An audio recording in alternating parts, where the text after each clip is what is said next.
What's new with you?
Under my wing, child, you have entered the darkest durance of the end of the world, the dominion of tragedy. Do not leave my light, or you will be swallowed by the black.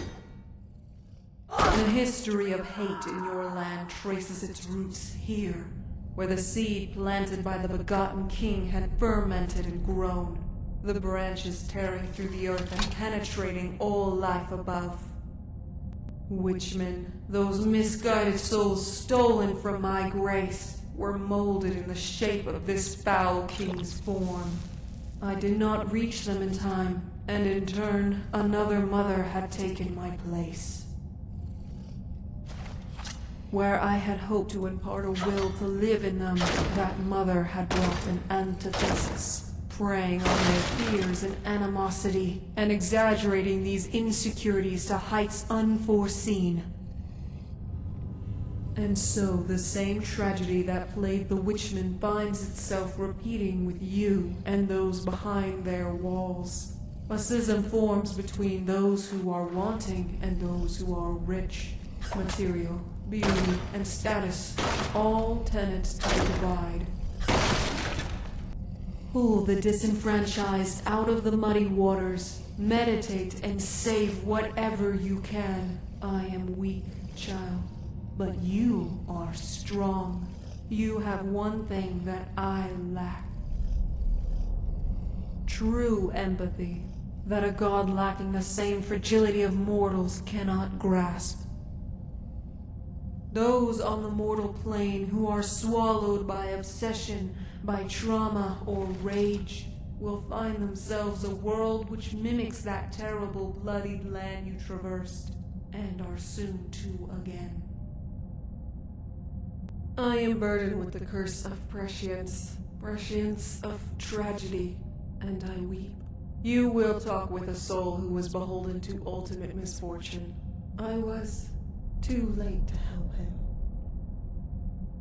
Feel sympathy for his plight, but do not let his spoiled tongue coerce you to committing evil. I just wish I could have saved him, if only I was stronger.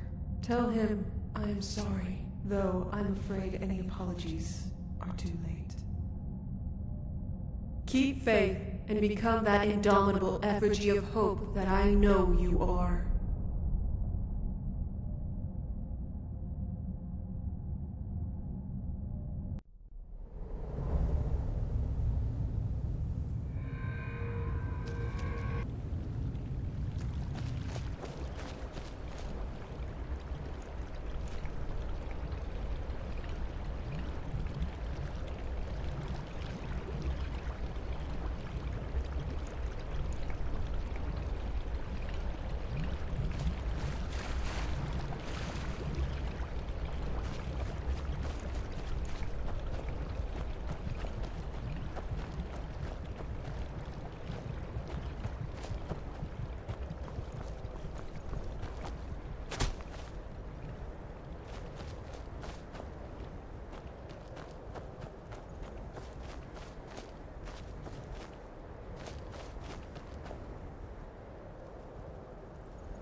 Here we recognize the face of those within the original drama.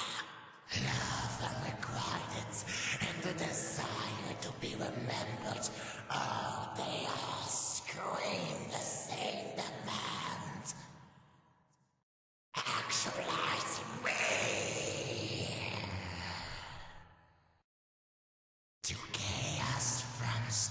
oasis between our story is told.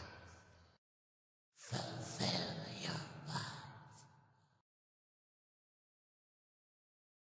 The garden of worlds revealing the ever still. Here is where we begin.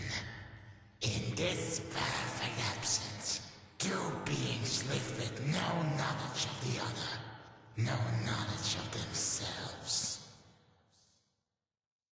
Tranquil and definite was this peace, so tempting was its silence. And so it was befallen. The third had came. She appeared, shattering the nothing. Or she brought vision, or she brought sound. In a word, she brought a medium. In this sudden immediacy, recognition and the first ones. So the two inert beings from black awoke to her summoning.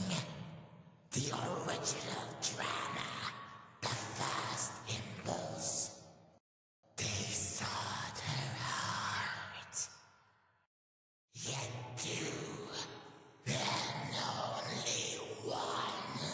The dilemma, the contradiction. Child of this new conflict, fist-born. Scarcity, joined shortly with sister. Disparity. Churns did this new world in this fresh tumult. Twisting was this new tension. The old stasis was dead. Gone was that peace. Never to return. For the medium made her choice of the two, and so the unloved sank into confusion. Why had I not been chosen? What was he compared to me? What am I? Introspection. Sentient. And alone. The woe of every murder. All sourced by this bygone ancestor. See thyself. Make clear the distinction between you and that. That which shares not your will, and you which submits to your wants. Identity. However, Loveless is sunken in something alien. Hatred, jealousy, born here and taken at full. The Loveless gives way to reprisal.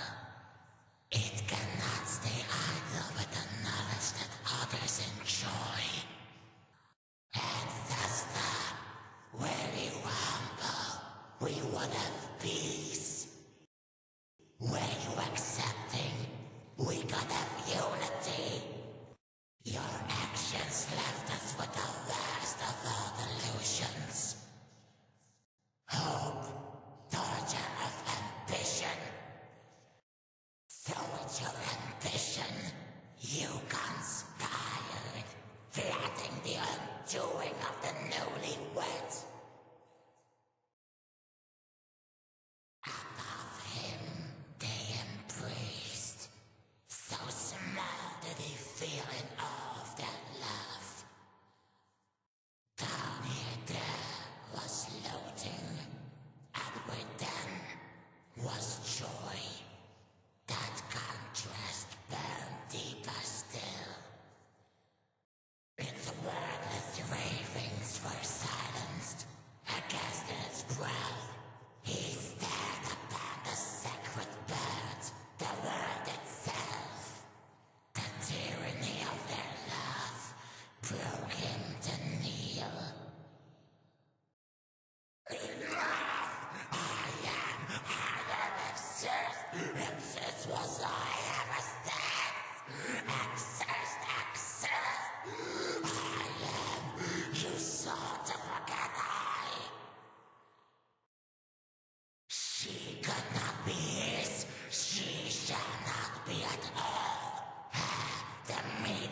subject to his power, dominion over all true force. Can you see it, transient? The coming of dream. Violence unprecedented, searing every shadow with red destruction. It truly begins. The mortal blight, matter annihilating matter, entropy spiraling. Holding closely, the medium cannot return. Permanence, mortality, death, bleeding. His focus beyond the final end of the third pariah. Striking the back, trust absconds. The dead lover is soon to share in death. So much has transpired. So much. Reality has overwhelmed.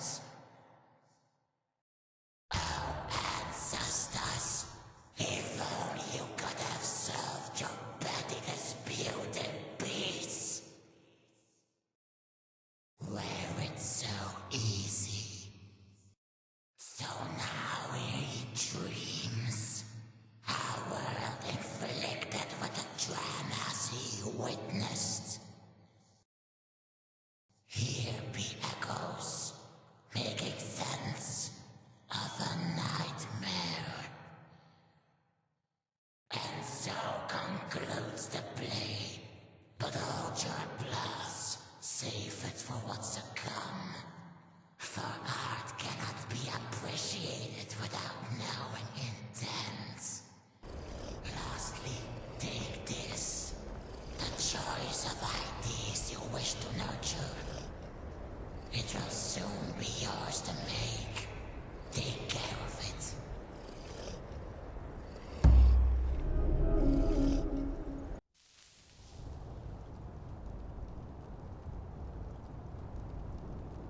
They should have sent a better stock of Bretons to overtake this outpost. I swear that I can recognize some from the exiles we've rounded up. Our hands are tied, I'm afraid. We've got another mess to deal with in Skyrim, so the Bretons will have to fend for themselves. Let's hope they're sensible enough not to have this kingdom descend into barbarism on our departure. Don't hold your breath. It's a fool's hope. The time for our departure seems to be quite tentative. Do we have any confirmation for our release? Immediately after this transfer is complete, we'll return to the embassy where we secured the carts, having cleared the base of the arsenal we need, and then make our way for the Divide. To deracinate ourselves after so many years have, despite how stressful it was to experience, feels disheartening. Speak for yourself. I've yearned for a good night's sleep for a decade now. I just hope Skyrim doesn't harbor the same hostility, the same corruption that fills this room. Crossed fingers. Hopefully I can talk to command back in Cyrodiil, for our transfer to one of the fringe outposts in the homeland once we're done with Skyrim. Don't get my hopes up too much. Such hope is akin to sin through this realm, bringing swift punishment. Pessimism will be the death of you. Yet I understand your disposition, after having fought to improve a realm that doesn't reciprocate. Come, let's go and hasten this process. Chef back at the embassy is preparing a fine farewell feast from what I hear. We don't want it to go cold. Huh? What back door did you enter through? Must be a master of stealth as well as battle. As for what we're talking about, just making plans for transferring the garrisons over to the Bretons. Disorder in Skyrim calls, and the Empire beckons us to be their vanguard. What else can we do here? It seems most are dead set in digging a deeper hole for themselves despite our best efforts. I know this is disheartening, but I have faith that the Reach, without Mortarfane, may fare a great deal better. That is, if someone less tyrannical is appointed by Sigmane, instead of some doppelganger to the most recent lord, which has been a common theme in this land.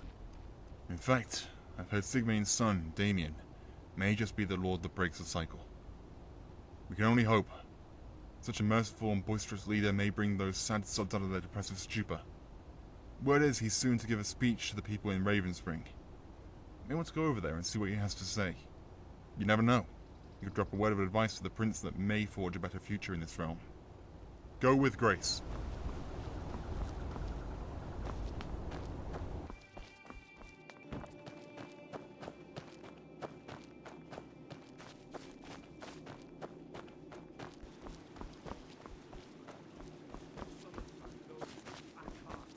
Sunder your resolve. So it is tragedy, nay, insult, that you boldest of Bretons, man and woman alike, have suffered under debauched tyrants, lords who sought their wants to the destruction of yours. Is it not time for someone to break this most pernicious pattern? That the promise of dawn should show harvest in day?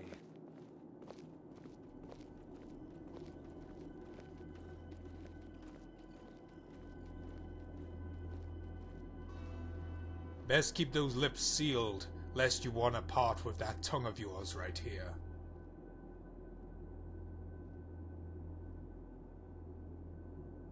That's it. Was planning on visiting you later, but I'll be taking your head now. Come here, scum. You needn't rush to my defense, for the only threat here is truth. Many are reticent, fearful to speak out against those above. To have endured a lord's madness, a king's decadence, and not rage against the gods who ordained their rule? Servility, befitting dogs, not men. Your prince has shown mercy, serf. Best show your appreciation. Reflect, if you will, this land and its history, how the past bleeds seamlessly into the present, where the wounds of times past yonder still gape as to drown the realm in a red haze of madness. That past is an anchor, staying our destinies, and only with the collective might of the Reach can we smash the chain. Like a yearning child yet conceived, trapped within the crushing womb, must erupt from its shell by any means. Cast your traumas. Kill your fear. Hope shall take their stead. Every man and woman here has but one imperative: to prevail against the world itself. It is only through triumph that we overcome our shared antipathy for life and its injustices. Behold the advent of new enterprise. We are undergoing a total restoration of Evermore. Laborers of every craft work tirelessly to further our dominion. The further our presence, the nearer our enemies' defeat. Soon there will be no hole for their dark ilk to fester. And through all the blood, sweat, and toil, the Reach, not for the savage, nor the stranger, but for you, Reachmen. To make our mutual want for peace and power tangible is our right. To triumph over trepidation and sail our fate through the maelstrom of destiny. This ultimate agenda was yesterday a dream, a tale to cope. Now our ideals are no longer distant. When the Reachmen home their desires into one shared purpose, even mountains will quake. Will to power, no longer to endure, to suffer. We will prosper. They thought you sheep, preying on you at your weakest. Now you have heart. Now you have willpower. Now it is you who are strong. You will be feared. Hail Evermore!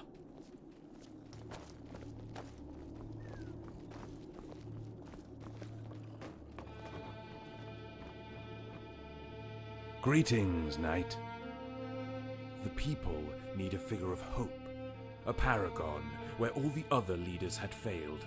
A great privilege to be of the few progenitors of good in the Reach. Unfortunately, I am to depart here soon, so anything you need to say, make it brief. 3/4 of today's schedule still awaits.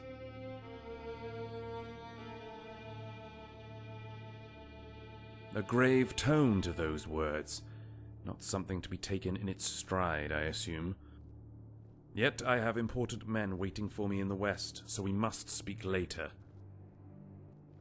Until next time.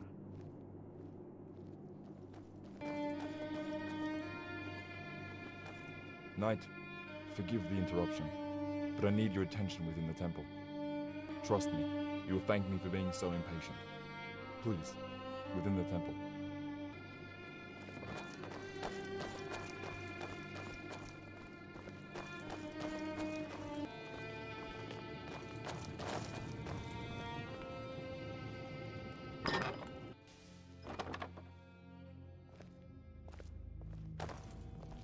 It's about what the missionary saw when he scoured that damned facility in the mountains.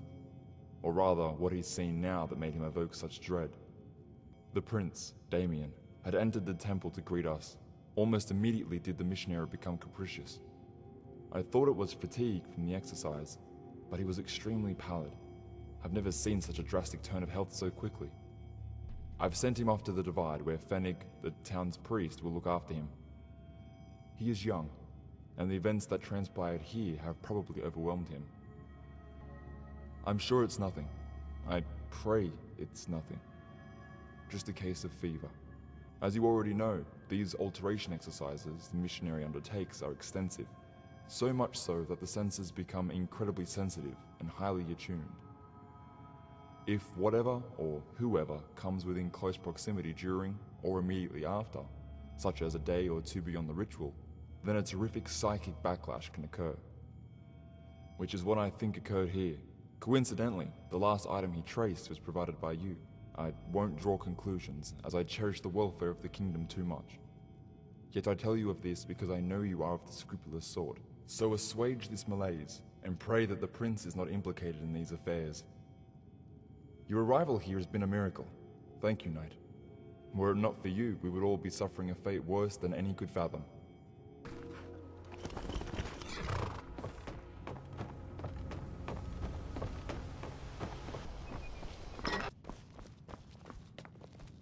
Welcome, Knight. A tad better than what I was back there, that's for sure. However, I feel as though my body is still in shock. Damien, yes. What a dreadful sight. I thought it was some elaborate ruse, some twisted jest. Yet no one was laughing. No one in the temple even batted an eye at the state of Damien. His veneer was torn apart, like some beast had worn a suit of flesh. Blood had followed his every step, pouring profusely. It was hideous. It seemed like a plot devised by Mortefane, though even he would cringe at the sight of that aberration. Yet no one did. Must have gone mad in that moment, or had been struck by some foul hallucinogenic poison. It became too intense, so I must have blacked out. Upon my waking, I saw that I was already on a cart heading here. You must tell the priest of my gratitude if I had spent any longer there. Oh, that's very shaky grounds you're treading. The amount of questions that begs will have us succumb to a deep, fervent paranoia. I'd rather cling to the belief that I was struck by fever. Damien is bringing real change for the Reach. To think that some nefarious demon is in the guise of our prince would completely decimate the people's hope. Easy for you to say. Your mercenary traits aren't commonly shared among those who know nothing more than their lord and land. The notion that you will be without a master makes many serfs afeared. A fine metaphor, were it so easily applied to the grander scene. Yet I do share your sentiments. I just can't imagine a system beyond what we have. I feel tired. Maybe we will speak later. As for now, let me rest, as I still have that lingering distaste from what transpired. Slip of the tongue.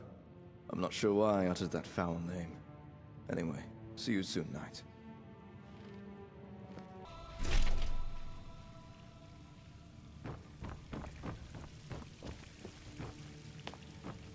Carry the Griffin, Knight of Evermore. You've returned. One would have thought you'd have left the Reach for good with all the riches you've earned. Been a good 2 weeks since I sent you off. Nothing substantial since the murders. Omid demanded retribution and brought dubious evidence indicting a whole slew of beggars and clients. Though giving them all a look over, I just didn't think any had it in them to divulge in such savagery. Sure, the beggars may be high off their minds from scum. We have seen them brutalize each other with little respite. Yet to escape and lead us on this wild goose chase? If a beggar was smart, they wouldn't be begging now, would they? Gaining sympathy for them, Knight? Generosity has a tendency to attract more of them, not less. Back on point, have you discovered anything for yourself? That is indeed a story. I really wish you'd stopped at the doors of that cursed sanctum and vented your suspicions elsewhere. That facility is an augur upon the kingdom, a taint I wish we could forget. And this demon you speak of, meeting him in a Daedric realm, you say? Not to doubt your sanity, as I'm sure of your lucidity, but were you not unconscious by chance? Such experiences don't seem congruent. Well, regaling our past conversations, I can't call you mad with good conscience. And from what happened in Ravenspring, I feel inclined to believe you. Well, if you're confident in following up on your suspicions, then feel free. Just make sure to tell me if there's any nobility involved. I don't want to be causing a ruckus now.